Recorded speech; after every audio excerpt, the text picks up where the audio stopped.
Recording.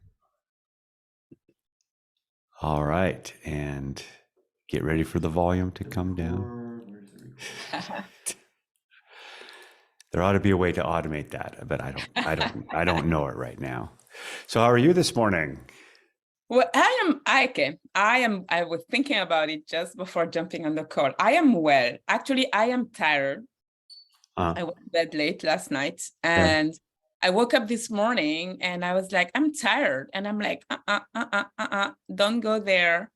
Yes, you are tired, but tell your brain that you are good and that today is going to be an amazing day. So, and the minute I changed that, I was in that mindset. So yes, I feel less energetic than always, than usual, because I didn't have the hours of sleep that I usually have.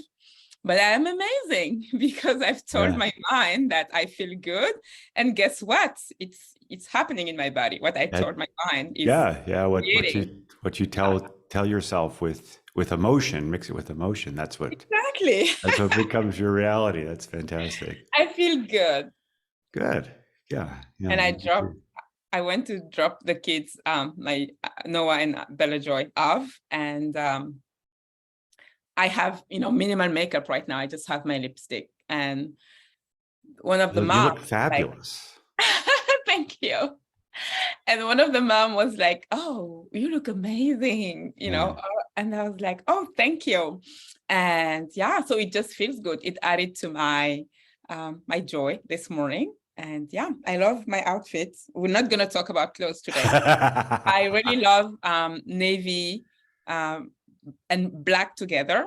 And so I was like, oh, I want to wear the new jacket from the collection. And I'm like, oh, there is a top, that company made like 7 years ago that has lace. I love lace. So nice. I was wearing a little lace. And I was like, oh, I'm going to wear those two together. And so I was excited about my outfit and, dark jeans and heels. And yeah, I was ready to go. And the mom acknowledged it, she saw it and she said, oh, you look amazing. How old are you? And oh, I can't believe you have a kid that old. And I'm like, oh, I love it. I'm going to be 45 in 3 weeks or even so. But thank you. Yeah, a lot of it's the inner stance too, right? Because you told yourself this morning, this is a great day. Today's a great day. And so you show up with, whether it's external or whether it's internal, there's that smile, that inner acceptance or that inner, I don't know, wonder of, what does this day hold for me?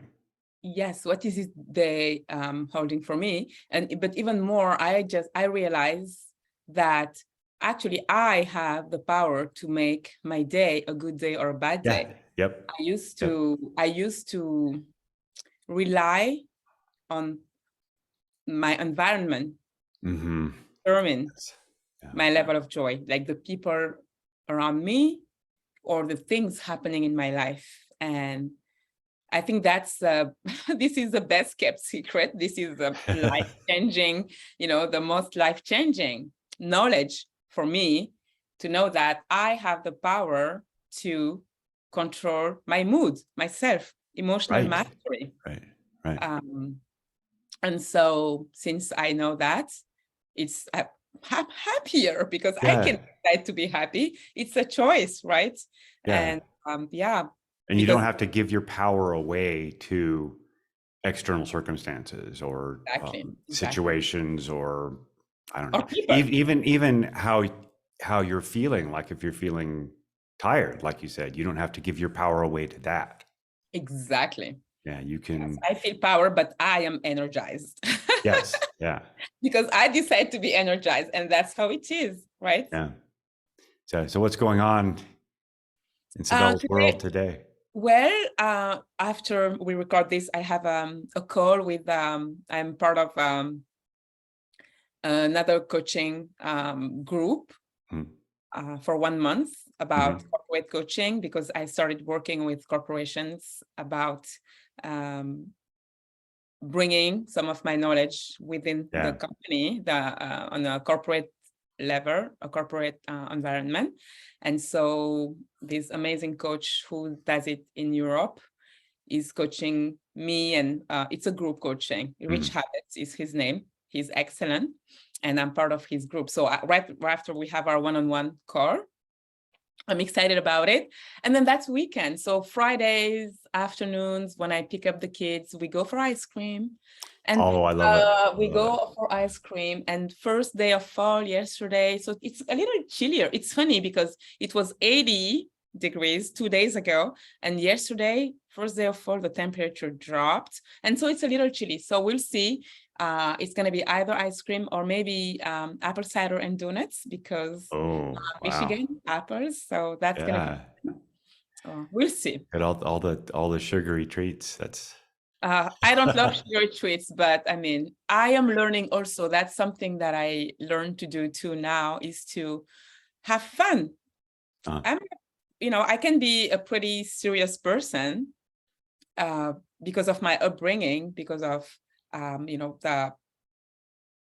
wouldn't say my mom was, my family was like upper society. I don't know how you say that in here, but like probably upper class, upper middle class. We had yes, upper class, and there was a certain standard of being to be. You can't be silly in public. You need to hold yourself. And so you had there were expectations that you would behave, basically. Behave a certain way, and exactly. Yes. What is it? Children are meant to be seen, not heard, or something like that. Yeah, some of that. And I think the rest is my self-imposed.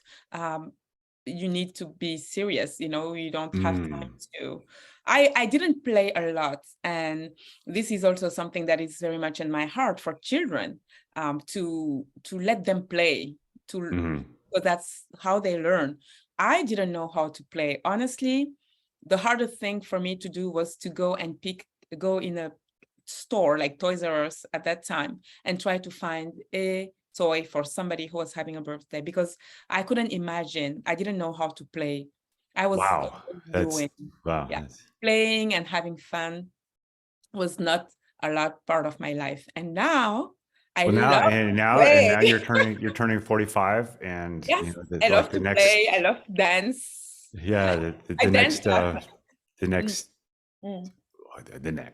the rest of your life, maybe it'd be all about playing or approaching the attitude of play and bringing that to everything you do. Yes, fun in the mind.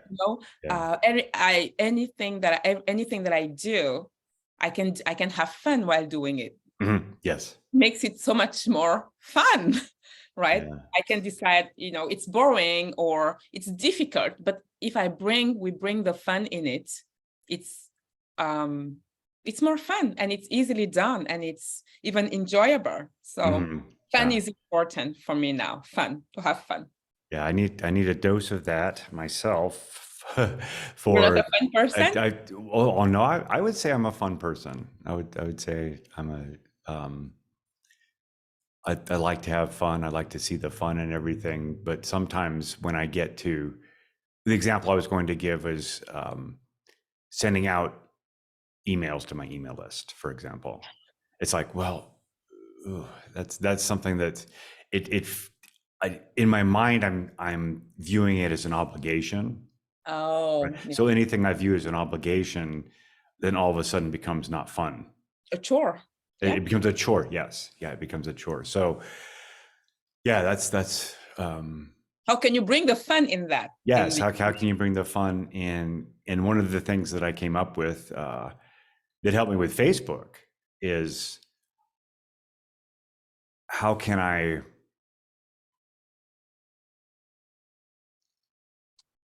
view the people I'm interacting with as people, right? Yeah. And not as numbers, not as an email address, or not as an account on social media.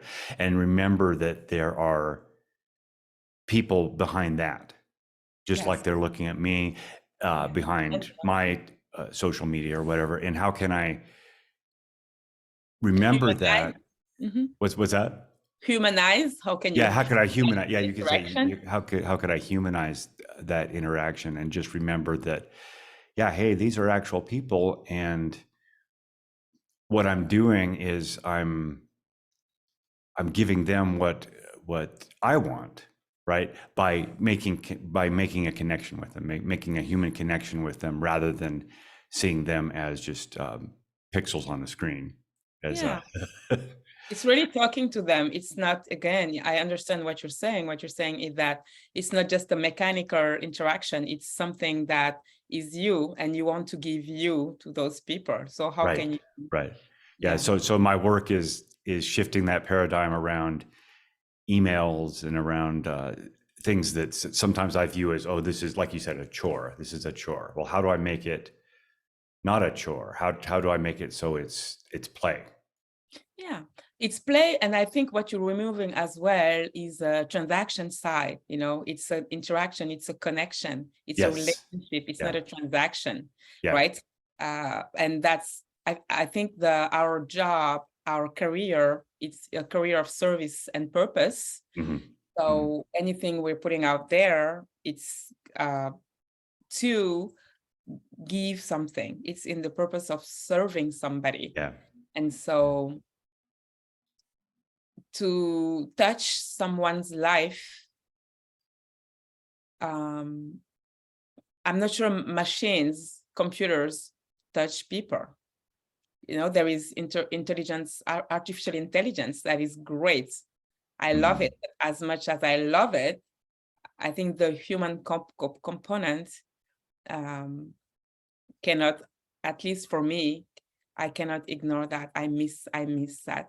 Like, I love virtuals, right? Mm-hmm. Fun that you are in Colorado, I'm here, Yeah. and we can connect this Yes. morning. And I do the same, since I have family and friends all over the world, but nothing can replace the in person. Yeah. I would say I agree with that. It's a different experience, and for me, again, the challenge is to remember that I can make that kind of connection. Yes. It's not going to be exactly the same as sharing heartbeats, right? Yes. Yeah, Yes. sharing. It's better. It still enables us to be together, right? Yes, yeah, To do this discussion. And without it, it would, technology, or, generally speaking, sometimes I think of it, and I used to think that I hate technology, it's uh-huh, bad. And I'm like, uh-huh. Sabelle, you're being really not ungrateful. And you're not being, if you're honest, you would see all the things that has changed positively Yeah, right. because of technology. Yeah, that's I'm reminded of what Stacey Bayman says about it. It's like What does she say? a lot of you all are not wanting to use social media. You have this relationship with social media that it's Stigma. yeah, Stigma. it's yeah.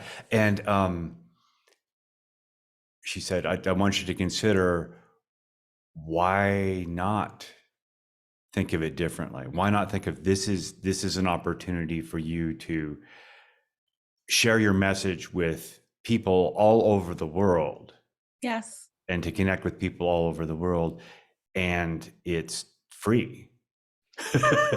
And you know what I think? I will go even further.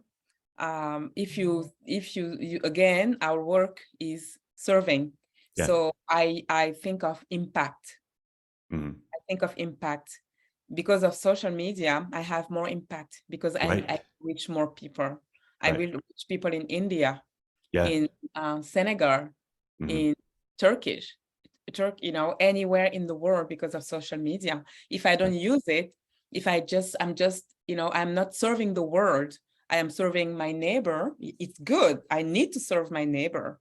But how can I be serving my neighbor who sees me, and the world? And social media enables me to do that.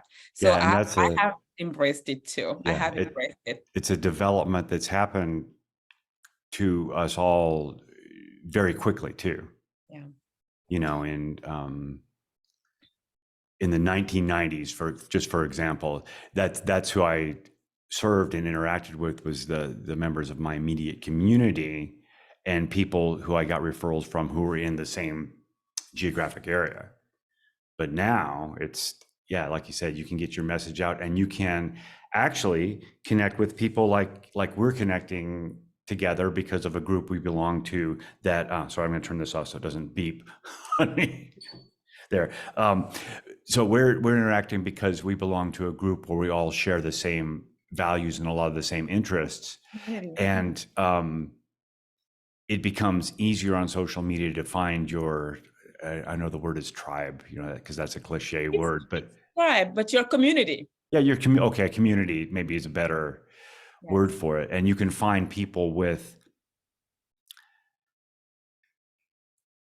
interests that are exactly the same as yours. Yeah, like-minded people. Yeah, like-minded. Yeah, that's good. And can I share something? We might be out of time, but I just want to say that what I've learned in my 45 years of life, almost 45, not yet, is that I used to, whatever we have a problem with, the problem is not the problem. The problem is something about us. Yeah, so right. I had an issue with social media. I was blaming social media, and I realized that it's my use of social media. It's me, what I think about myself. It's how maybe I can't control myself when I'm scrolling through Facebook, or my limiting beliefs about myself. How am I perceived? Or so things we attach a story about on things, but it's never outside of us. The what's happening inside of us, the turmoil, it's always about us. It's always about us. I invite people, whenever you have a problem with something, to sit down and think deeper about it. What's really going on? Why do Right. Yeah. So what is it? How is this about me? Exactly. Yeah. So as you brought that up, that's a prompt we could have another. We could go right now and have another episode about that. Exactly about because I've experienced. I call it a love-hate relationship with social media. Like everyone, I would say. Yeah, there have been times when I got off of it because I was blaming the social media, of course. I was saying, well, this is feeding me something that's terrible. And what I've realized now is first of all, I can go on social media with the intent of loving and serving other people. Exactly.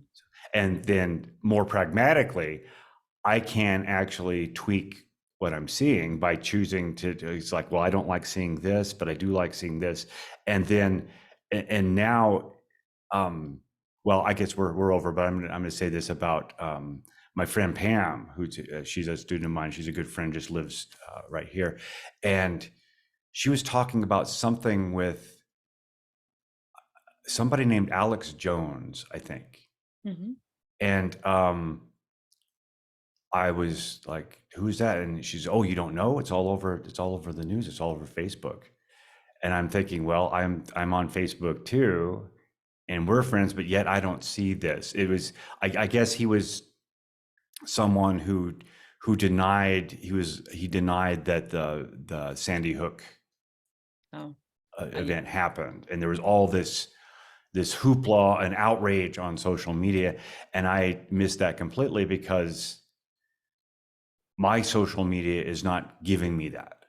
Yeah, exactly. It's giving me because of Ultimate Coach Facebook group. Me too. What you consume in there, what you go. Yeah. So it's like I see like inspirational messages. That's what I see. And then there's an ad, and then more inspirational messages. So it's kind of building me up and reinforcing the thoughts I want to have. And the reason for it is because what I've interacted with, Facebook has chosen to show me that. Yeah. And what I've chosen to dismiss and say, I don't want to see this, it's chosen to keep that away from me. And so now it's a personalized, curated version of. Yeah, a feed. Yes. Yeah. And what I maybe we could end there is what I completely agree with what you're saying. It's the same with me. And to say, let people know, those who are watching us, that you can choose you can control your social media as well. I wrote a post once, I don't know if you remember, on our group, and I talked about social media as food. It's called news feed, right? So I like that. I didn't even think of it that way. That's good. It's food. Yeah. So the same way I choose what food I put in my body, that same way I choose what is being fed to me on social media. Because again, I am the conscious creator of my life. Yeah. So I don't just let things happen to me. I have friends around who, just are not feeling good, and they're always worried, afraid, and they're consuming. No, it's happening like so. Bad news are coming to them from every angle. I don't need bad news. Usually I don't watch the news. I have my way of getting informed about what's happening in the world. And I'm happy because I'm not afraid. People are like, oh, do you close your door? I honestly, there are a lot of nights, I shouldn't say it on Facebook, but anyway, I walk fear-free, honestly. Yeah. Fear-free. Yeah. Let me add one last thing, and then I guess we got to get out. Maybe. Well, I don't know. If we say 20 minutes. 20 instead minutes. Of, and if we say 20 minutes instead of 15, then we'll be going 25. Let's say 20. Yeah. But okay, 20 minutes now. Yeah. But Grant Cardone said, I don't know him, but he's a pretty powerful, like a sales trainer. That's his angle. But he's for like Zig Ziglar and people like that. Yeah, into that thing, and like Eric Lofholm, for example. Eric Lofholm. I like Eric Lofholm. Yeah, so it's his message and his accent, and he's sort of, it's very masculine. But anyway, that's beside the point. What he said was, what you're seeing on CNN or MSNBC or Fox News or whatever it is, this has nothing to do with you. Exactly. It has nothing to do with your life. And a lot of people might be triggered by that and say, well, I gotta know, but why do you need to know? Yeah, so I think you can know what's happening in the world, but sometimes you don't need CNN to see what's happening in the world. Are people dying of hunger? Yes. Are people killing themselves because of hatred? Yes. But if you look at your own life, where you live, your own children, or inside your own heart, it's all in there. So just start with you. Yeah, his take was that CNN or MSNBC or Fox News or whatever, they are feeding you fear and distress and so on, so they can sell you antidepressants. Yeah. I think they have an agenda. I was a journalist. I graduated from the French Press Institute in Paris, and yes, the media, they have an anger. They have they want to get eyeballs. They have a message. Why do people here? Some will choose to watch this channel rather than the other, Fox, or I don't know, because so depending on, so they have an agenda. So the way they're going to present the news is always biased. So when I was a student in journalism, we were trained on making sure that we get our info from various and opposing have a balance sources, and then you, with your mind, you make your own, because we create our reality. Whatever Fox News tells me, or CNN, or I take it all, and then with my own understanding, my own life experience, my own knowledge, intelligence, I kind of make up my view, but I just don't repeat it was on CNN, then it's true. It was on Fox News, then it's true. It doesn't happen this way anyway. But that can be a whole nother. Yeah, we could talk about that for a long time. But I'm gonna stop it right now. So, all of you who were watching or will watch, thank you for joining us this morning. We love doing this. It's just fun. So find your friend and have conversations. Yeah. Okay, here we go. We're out. There we go. We're out. Good. Thank you. This is good. Stop the recording.